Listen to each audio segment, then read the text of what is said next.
Pemirsa, setelah mengamati perdagangan saham di Bursa Efek Indonesia, kita akan menuju Jakarta Futures Exchange untuk mencermati perdagangan komoditas.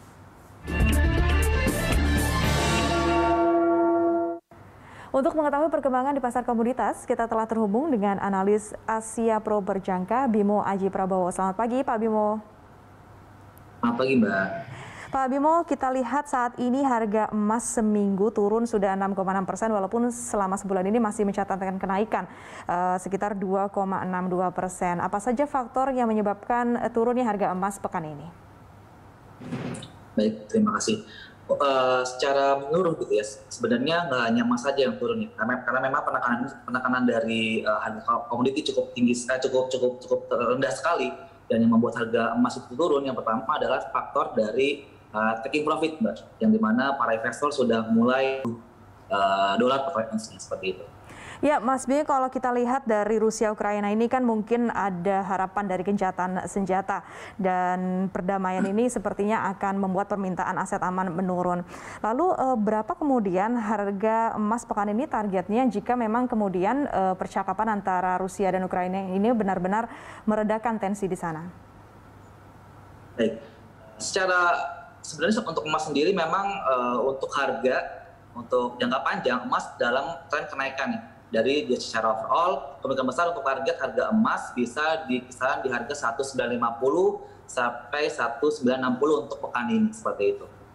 Kalau dari saran Anda dengan harga emas yang Anda katakan trennya sebetulnya masih naik, untuk komoditas emas ini sebaiknya untuk ditahan dulu atau beli?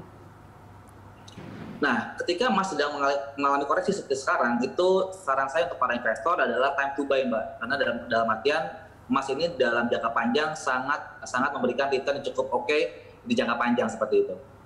Tadi Anda juga mengatakan bahwa selain emas sebetulnya banyak komoditas yang mengalami dampak ya dari pertemuan The Fed. Komoditas apa yang paling terdampak dari kenaikan suku bunga yang sudah ditetapkan oleh The Fed?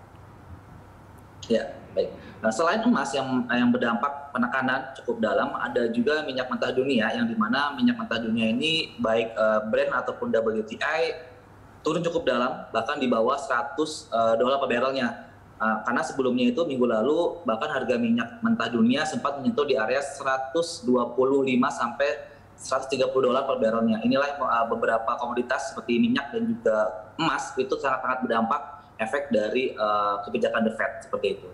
Bagaimana dengan perang di Ukraina dan Rusia, Pak Bimo? Kalau kita lihat bahwa memang emas ini sangat sensitif ya terhadap geopolitik Rusia-Ukraina, apalagi komoditas yang sekiranya akan betul-betul terdampak dari apa yang berkembang di sana.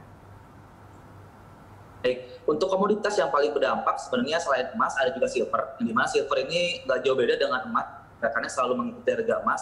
Lalu yang kedua ada minyak dunia, itu pun sama, minyak dunia lagi-lagi berdampak dari efek karena Rusia salah satu pengekspor nomor 2 terbesar di dunia, sehingga harga minyak sempat terbang ke atas kemarin ketika perang itu terjadi. Namun jika memang ternyata akhirnya berdamai, kemungkinan besar untuk baik emas, silver dan juga minyak dunia kemungkinan besar akan mengalami tekanan cukup dalam seperti itu. Pak Bimo, bagaimana dengan CPO yang harganya saat ini sudah mulai bangkit? Apa saja sentimen yang bisa menguatkan harga CPO atau mungkin mempengaruhi penurunannya lagi? Baik, untuk harga CPO memang beberapa hari terakhir mengalami penurunan sekitar 2%, ya, 2-3% dalam mingguan.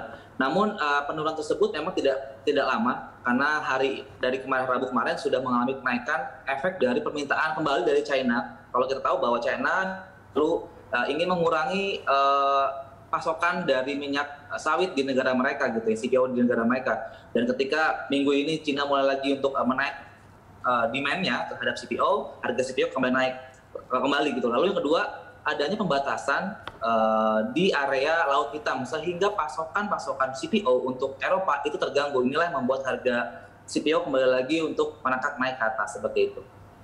Pak Bimo, pertanyaan terakhir dari sederet komoditas yang ada, komoditas apa yang bisa dicermati oleh para investor untuk dihindari atau mungkin untuk didekati karena akan menguntungkan bagi para investor? Baik, untuk komoditas yang sangat menarik untuk cermati, yang pertama adalah CPO, karena CPO ini dengan target terdekatnya itu bisa menembus ke area 6.550 sampai 6.690 sehingga para investor bisa mengambil keuntungan ini untuk mengambil CPO dalam jangka waktu tertentu at least sampai 3-6 bulan ke depan, seperti itu, Mbak. Baik, terima kasih Pak Bimo atas informasinya. Pemirsa, demikian analis Asia Pro Berjangka Bimo Aji Prabowo.